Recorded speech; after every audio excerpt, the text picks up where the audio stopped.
Hello বন্ধুগণ, আপনারা কেমন আছেন? আশা করবো আপনারা ভালো আছেন। আমিও বেশ ভালো আছি।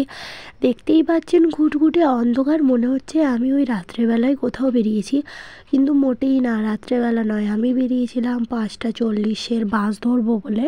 5:40 নয়, 5:55-র বাস ধরবো বলে বেরিয়েছিলাম। ওই 5:30 নাগাদ বাপরে বাপ, কটা 4 বাজে, একটা কুকুর সুদ্ধা নেই। যদিও আমি শান্ত, একদম নিস্তব্ধ ভোরবেলাটাকে খুবই এনজয় করি, তাও আর কি একটু হালকা গাটা ছমছম করছিল, কারণ প্রচুরই অন্ধকার। এটা হচ্ছে এক্সিস ব্যাংকের কাজটা, এটা বাঁকুড়া বলেই আমার ক্ষেত্রে সম্ভব হয়েছে। মানে আমি লালগড়াও মনে হয় এত ভোরবেলায় একা একা বেরোতে পারবো না।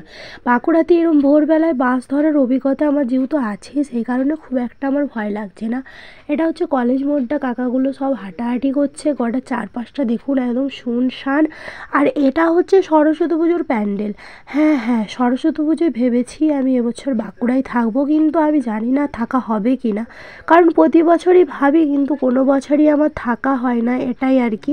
তারপর দেখতেই পাচ্ছেন সানরাইজের উপর আমি চড়ে বসেছি। এত সকাল বাড়ি যাওয়ার একটা স্পেশাল কারণ আছে, কারণটা ক্রমশ প্রকাশ হবে। এই যে দেখতেই পাচ্ছেন বাড়ি পৌঁছে অনেক কিছু করেছি, তার মাঝে হালকা করে সাজুগুজুও করে নিয়েছি। এই ড্রেস দেখে আপনাদের হয়তো মনে হতে পারে যে এটা হলদি লুক। হ্যাঁ, খানিকটা হলদি লুকেই। এটা আমি ভেবেছিলাম কোনো একটা গায়ে হলুদ তেলে এরকম পরবো, কিন্তু যাই হোক, সেটা গায়ে হলুদ তেলের বদলে ওই বিয়েবাড়িতেই আমি চালিয়ে দিয়েছি। যেহেতু দুপুরবেলায় বিয়েবাড়িটা ছিল, সেই কারণে এই ড্রেসটা পরতে খুবই ভালো লাগছিল। আর দেখে আপনারা কি বুঝতে পারছেন? হ্যাঁ, এটা হচ্ছে আমার বান্ধবীর বিয়ে ছিল। জীবনে এই প্রথমবার বান্ধবীর বিয়েতে ইনভিটেশন পেয়ে আমার খুবই আনন্দ। এটা ছিল একটা মুসলিম ব্রাইড, এর নাম হচ্ছে তুহিনা খাতুন বিবি হয়ে যাবে সম্ভবত, এরমই কিছু একটা বলে। যাই হোক, ওই সব নিয়ে আর বেশি পাকামো আমি করব না। ভিডিওতে শুধু দেখাচ্ছি আমরা কি পরিমাণে এনজয় করেছি। এটা ছিল আজকের হিরো। তো হিরোর কাছে যাওয়ার জন্য আমরা এই এতগুলো মানুষ অপেক্ষা করছিলাম। তারপরে হিরোর কাছে গিয়ে সুন্দরভাবে ওই 2-4টা ছবি তুলে নিয়েছি। এখানে ছিল আমাদের ফুচকা স্টল, কফি স্টল, পানেরও স্টল ছিল। তো সব স্টল থেকে মোটামুটি খাওয়াখাই করবো এটাই ভেবেছিলাম।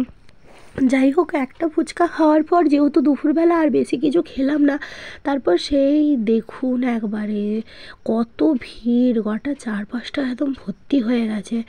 গোটা চারপাশে ভর্তি তো হয়েছে, সঙ্গে আবার লাইনেও দাঁড়িয়েছিল অনেকজন। একে মেনু কার্ড চলে এলো, থালা চলে এলো, জলের বোতল চলে এলো। মেনুতে বেশ অনেক রকমেরই ছিল। এটা হচ্ছে চিকেন তন্দুরি প্রথমে ছিল, তারপর ওই লবণ লেবু তো দিয়েইছে। চিকেন তন্দুরি আমার খুব একটা ভালো লাগে না, কিন্তু এখানেরটা বেশ ভালো লাগছিলো। তারপরে পোলাও ছিল, পনির ছিল, এটা ছিল পটল চিংড়ির ডাল ছিল, আর ডালটা বেশ ভালো ছিল। আর ছিল ভাত। আর সবথেকে বড় কথা, এখানে চিকেনটা না আলাদাই লেভেলের ছিল। হ্যাঁ, আমাদের হিন্দুদের কিন্তু আলাদা খাবার দাবার ছিল, আর ওদের মুসলিমদের খাবার দাবারের সাথে আমাদের কোনো খাবার দাবারের আমি কোনো কিছু সেরকম দেখলাম না, কারণ ওদের খাবার দাবার সম্পূর্ণ আলাদাই ছিল মনে হলো। আর আমাদের তো পুরো বাঙালিদের মতো খাবার দাবার ছিল। আমি এর দিদির বিয়েতেও খেয়েছিলাম, ঠিক এই রকমই ছিল। তো পাঁপড়, মিষ্টি, চাটনি সবই ছিল দেখলেন। আর অত হিন্দু মুসলিম নিয়ে আমাদের আর কি এসে যায়, কারণ আমরা সবাই হচ্ছে মানুষ। তারপরে খেয়ে নিয়েছিলাম আইসক্রিম, আর শেষে আমাদের ছিল এই যে হজমোলাটা, যেটা আমি বাড়িতে এসে ভিডিওতে অ্যাড করলাম। ভিডিওটা ভালো লাগলে লাইক করবেন। টাটা।